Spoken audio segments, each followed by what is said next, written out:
اللہ اکبر اللہ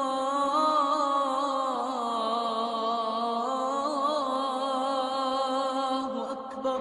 سب سے پہلی بات، جو انسان درود نہیں پڑھتا، رسول اللہ صلی اللہ علیہ وسلم نے فرمایا ان ابخل الناس من ذکرت عنده فلم يصل علی، جس بندے کے پاس میرا نام لیا جائے اور وہ درود نہیں پڑھتا، دنیا میں سب سے بڑا بخیل وہ ہے۔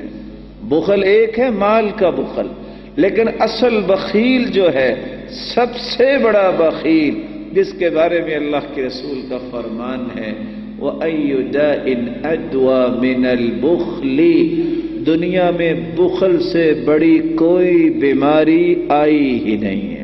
اس کا مطلب یہ نکلا سب سے بڑا مریض اور بیمار وہ انسان ہے جو اللہ کے رسول صلی اللہ علیہ وسلم پہ درود نہیں پڑھتا جب آپ صلی اللہ علیہ وسلم کا نام سنتا ہے۔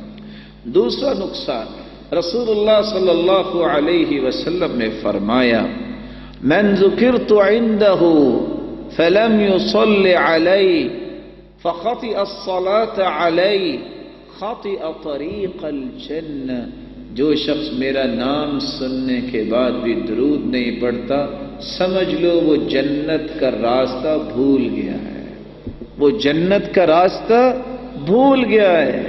اور تیسرا نقصان یہ ہے، رسول اللہ صلی اللہ علیہ وسلم نے فرمایا من ينس الصلاة علی خطئ ابواب الجنہ، جو درود پڑھنا بھول گیا، سمجھ لے وہ جنت کے 8 دروازوں کا راستہ ہی بھول گیا ہے، وہ شخص جنت کے دروازوں کو بھول گیا۔ چوتھا نقصان، رسول اللہ صلی اللہ علیہ وسلم نے فرمایا کل دعاء محجوب حتی یصلی علی محمد صلی اللہ علیہ وسلم، جو شخص درود نہیں پڑھتا، سارا دن بیٹھ کے دعائیں کرتا رہے، ساری رات بیٹھ کے دعائیں کرتا رہے، اللہ اس کی دعا کو قبول ہی نہیں کرتے۔ پانچواں نقصان، رسول اللہ صلی اللہ علیہ وسلم نے فرمایا جو شخص درود نہیں پڑھتا ان الدعاء موقوف بین السماء والارض لا يصعد منه شيء حتى تصلي على نبيك، تم جتنی بھی دعائیں کرتے ہو زمین و آسمان کے درمیان وہ کھڑی ہو جاتی ہیں، وہ اللہ کے پاس پہنچتی ہی نہیں ہے۔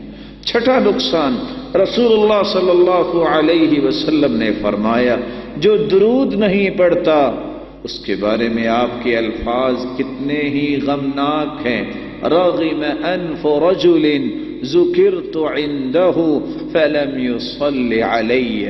اس حدیث کا ترجمہ بعد میں سنیے گا، ایک مسئلہ سمجھیے، انسان جب طبی موت مرتا ہے، مات حتف انفہ، جب انسان طبی موت فوت ہوتا ہے تو اس کی روح کا اخراج اس کے نوز سے ہوتا ہے، ناک سے ہوتا ہے۔ آپ نے شاید کبھی ملاحظہ کیا ہو، اس لیے میت کا ناک یا تو معمولی سا رائٹ یا لیفٹ کو ٹیڑھا ہوا ہوتا ہے۔ انسان جب طبی موت مرتا ہے تو اس کی روح اس کی ناک سے نکلتی ہے، جیسا کہ علماء نے نقل کیا۔ لیکن اگر کوئی انسیڈنٹ ہو، کوئی ایکسیڈنٹ ہو، کوئی اس طرح زخم ہو یا اس طرح آپریشن ہوا تو پھر اسی زخم سے، اسی جگہ سے اس کی روح کا اخراج ہوتا ہے۔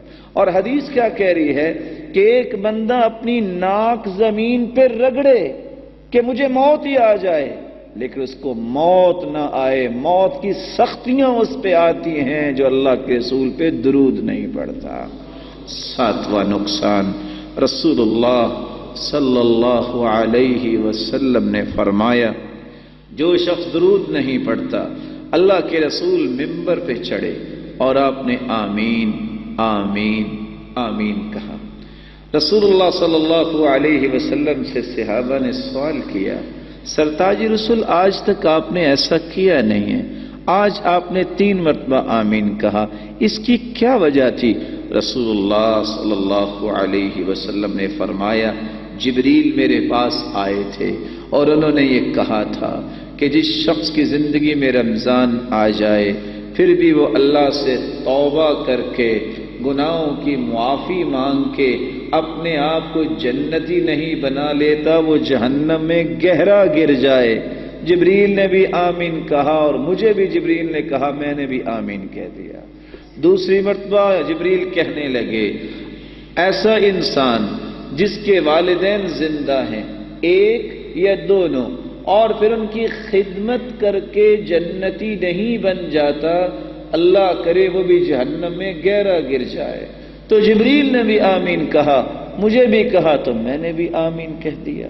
اور تیسری بات جبریل نے کہی، جس شخص کے پاس آپ کا اسم مبارک آ جائے وہ سنے اور پھر وہ درود نہیں پڑھتا، میں کہتا ہوں اللہ اس کو جہنم میں گہرا پھینک دے۔ جبریل نے بھی آمین کہا، میں نے بھی آمین کہا۔